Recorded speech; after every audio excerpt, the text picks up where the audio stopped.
Znaš, pošto se seli na Balkan, ima li neka pravila koja mora znati ili nešto da budem upućen ili nešto tako? Odakle kreniti? Ako se već pita, dobro, ovako. Sva jela moraju sadržavati vegetu. Moraju. Brate, to je nepropisano pravilo, ali je u propisima svih glava. Lijek iz ljekarne. Ne.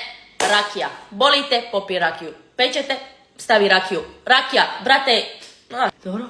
Viš malog u 15 godina da pije. Nema veze, počeo on s 13. Čim se rodiš, ljudi se klade, hoćeš li biti nogometaš ili doktor. Treće ne postoji.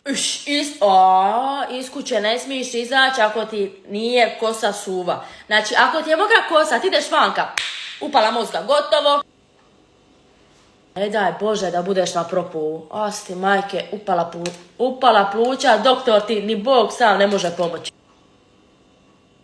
Na vjenčanju možeš imati onako minimalno 1000 ljudi, od tih 1000 ljudi ne znaš 90%, ali nek su oni tu. To je rodbina 15. koljeno, nešta ti ne brigaj.